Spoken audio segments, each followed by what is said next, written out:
Welcome students, we are going to discuss the second topic, that is the living world today. Students, when I say the living world, the first thing what we should understand is the things surrounding us. So जब हम हमारे इर्द गिर्द देखते हैं तो हमारे आजू बाजू में बहुत सी चीज़ें दिखती है, such as the things that surround us. इसमें दो बेसिक टाइप की चीज़ें मिलेंगी, एक होंगी लिविंग और एक होंगी non living. Students, we already know, मैं बात कर रहा हूं तो मैं हूं living. How will you understand that I am living और non living? So there has to be some features, ऐसी कोई चीज़ें होंगी जो देख के मुझे पता चलेगा कि यस, कि भाई ये पर्टिकुलर चीज़ लिविंग है. So there are certain features such as, common sense के लिए बात करूं तो ग्रोथ,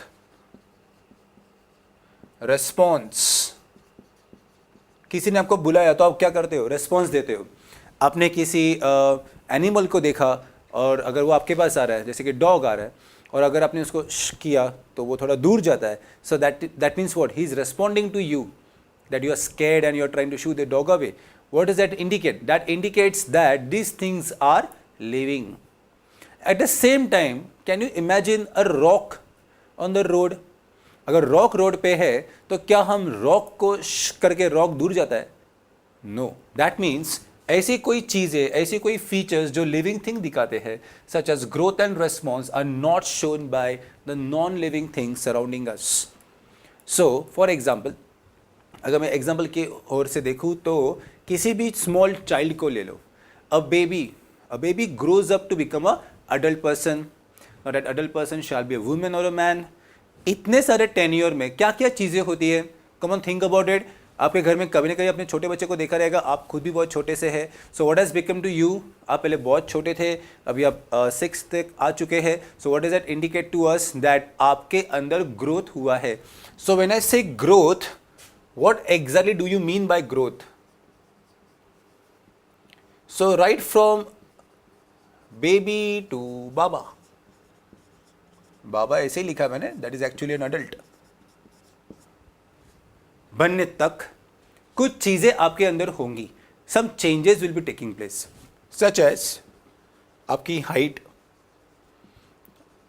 आपका वेट, इजंट इट? आपकी हाइट बढ़ेगी, आपका वेट बढ़ेगा, आपकी ताकत बढ़ेगी, your strength will increase, right? So what does that indicate? It indicates that वहां पे कुछ ना कुछ ग्रोथ हुआ है. डज दैट मीन क्या ये बेबी ही बाबा बन सकता है? No.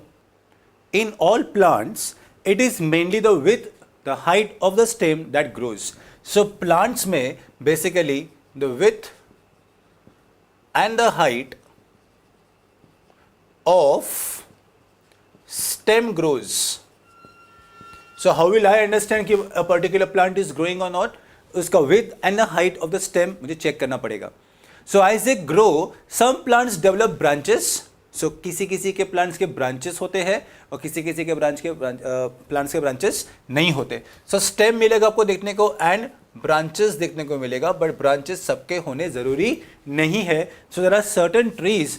For example, if I say that the bamboo tree, the coconut tree or the toddy plants, ये जो प्लांट्स होते हैं इनके कोई ब्रांचेस नहीं होते, whereas mango, banyan and people, इनके काफ़ी सारे ब्रांचेस होते हैं. Okay, that's a basic difference what you can find in the growth. मतलब मैं ग्रोथ के लिए सिर्फ ब्रांचेस वाला पॉइंट रख के डिसाइड नहीं कर सकता कि हाँ भाई ब्रांचेस नहीं आई मतलब इसका ग्रोथ नहीं हुआ, ऐसा मैं नहीं बोल सकता. मोर ओवर, ये जो ग्रोथ होता है प्लांट्स का वो लाइफ लॉन्ग होता है, ये लाइफ लॉन्ग ग्रो होते रहते हैं. अनलाइक एनिमल्स ही क्यों, हम भी एक लिमिट द ग्रोथ है.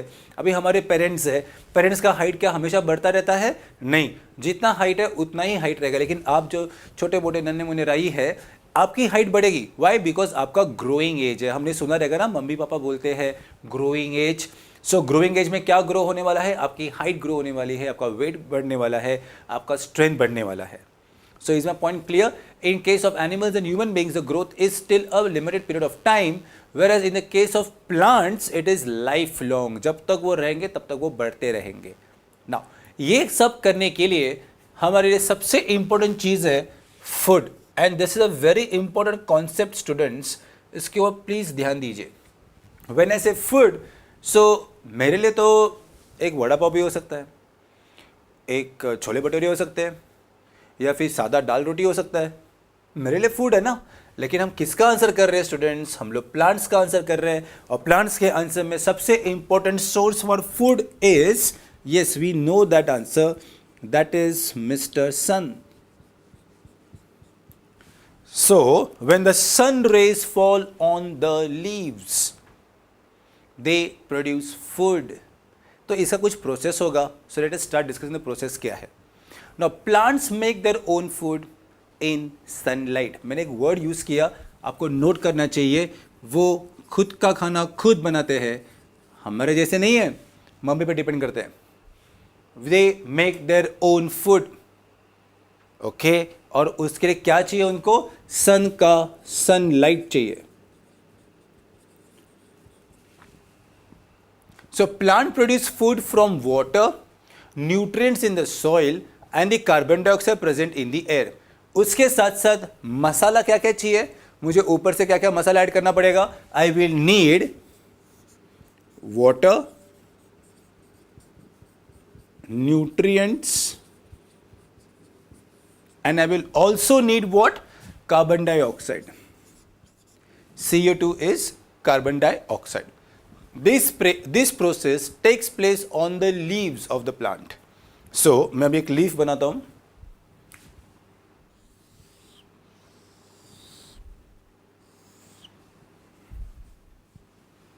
ये लीफ हो गया। ओके, ये लीफ में क्या क्या साथ में चाहिए स्टूडेंट्स? पानी चाहिए, न्यूट्रिएंट्स चाहिए, कार्बन डाइऑक्साइड चाहिए, और क्या चाहिए? सनलाइट चाहिए। सो ये सब प्रोसेस होने के लिए, खाना बनाने का प्रोसेस चालू होने के लिए उसको सनलाइट चाहिए। जैसे हम लोग को हमारे घर के अंदर तवा या फिर कढ़ाई को गर्म करना पड़ता है, वैसे ही हम लोग को यहाँ में भी सनलाइट की जरूरत पड़ती है to start the process of food processing. In this process it is most important point to understand कि लीव्स के अंदर एक इंग्रेडिएंट होता है, एक चीज होती है जिसका नाम है क्लोरोफिल। सो यहां पे एक चीज है, ये चीज का नाम है chlorophyll. This process of food production is called photosynthesis.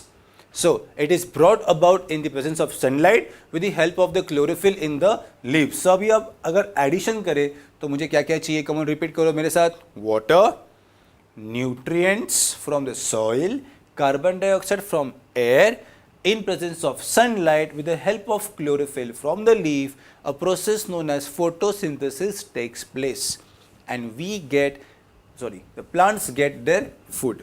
The process is known as photosynthesis.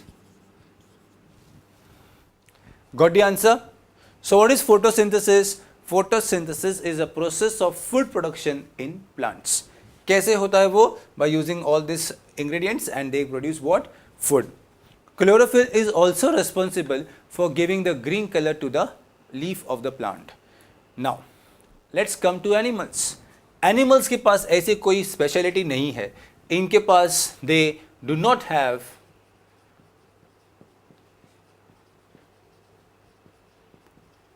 chlorophyll.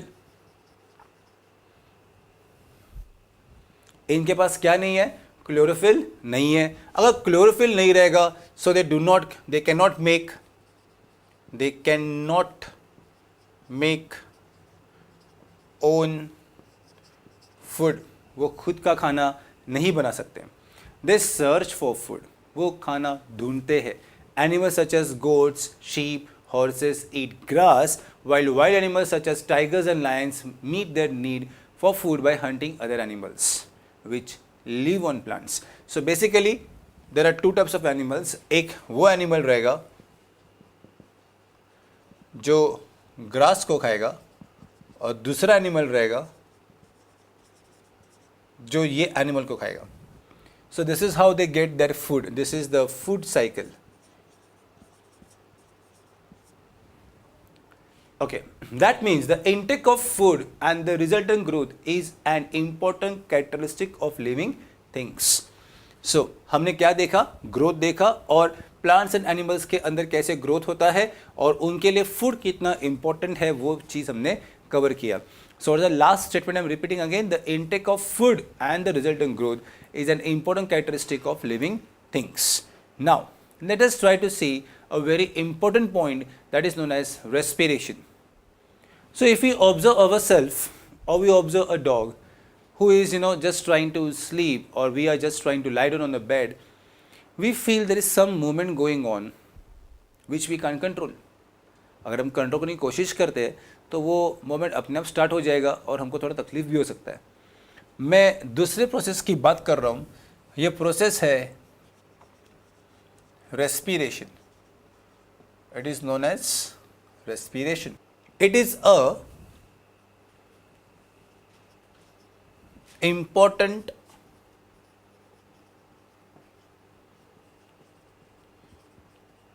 characteristic of living things. और ये चीज़ करने के लिए we have specific parts or organs to carry out respiration. So students, respiration मैं भी अभी भी कर रहा हूँ. मैं सांसें ले रहा हूँ और सांसें छोड़ रहा हूँ, उसको बोलते हैं inhaling and exhaling. So in respiration हम लोग दो प्रोसेस करते हैं. One is inhaling and one is excelling. Inhaling क्या होता है? बाहर से हम ऑक्सीजन इनहेल करते हैं. ये हम लेते हैं वाया नोज. सो नोज के थ्रू मैंने O2 बॉडी के अंदर लिया, ये जाता है लंग्स के अंदर, CO2 बनता है और CO2 एक्सेल होता है. So what goes in? What is going in? Inhaling. O2 अंदर जाता है, रिएक्शन होता है, CO2 बनता है और वो exhaling होता है. So this process in which the inhaling of oxygen and exhaling of the carbon dioxide which is formed in the body due to the use of oxygen is called as respiration. इस process को क्या बोलते हैं हम लोग? Respiration बोलते हैं, जो मैंने यहाँ पे लिख के रखा है. Okay, now animals such as fish, snake, mouse, etc. have specific organs for respiration. On the other hand, plants respire by means of microscopic pores on their stems and leaves. So, plants किस तरह से respire करते हैं? मतलब plants को भी सांसें लेनी पड़ती है by the microscopic pores.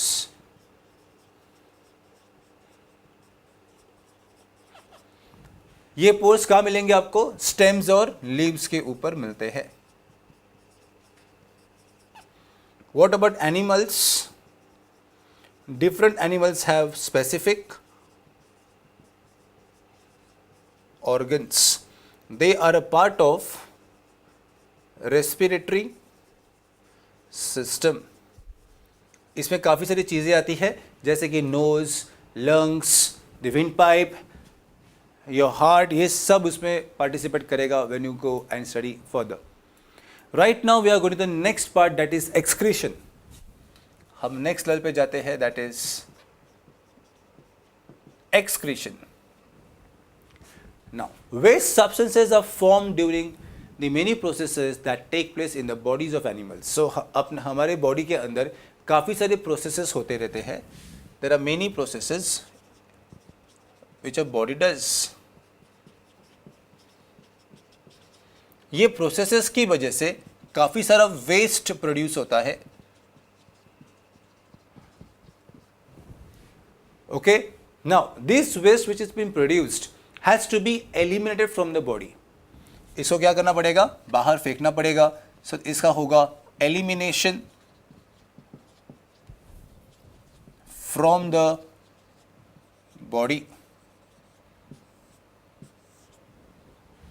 Now imagine, ये जो प्रोसेस है वो बहुत ज़्यादा इंपॉर्टेंट है, बिकॉज ये जो वेस्ट है ना, ये काफ़ी बार टॉक्सिक होता है। टॉक्सिक मीन्स पॉइजनस होता है, मतलब इसका बाहर निकलना बहुत ज़्यादा ज़रूरी है।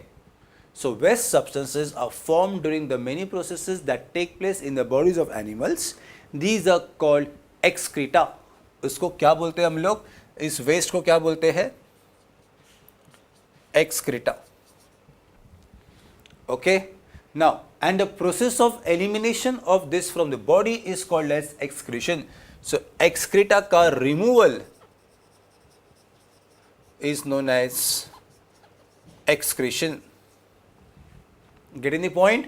Plants too excrete. For example, some plants shed leaves in a specific season. So plants के लिए specific answer करते हैं, plants भी excrete करते हैं by removal of leaves in specific seasons. Waste substances stored in the leaves of plants are shed along with the leaves. So जो भी leaves के अंदर waste है वो उसके साथ निकल जाएगा. So what do you understand by the word excretion, students? It is very important for us to remove the waste substances on time, otherwise क्या हो जाएगा, you will be having certain issues.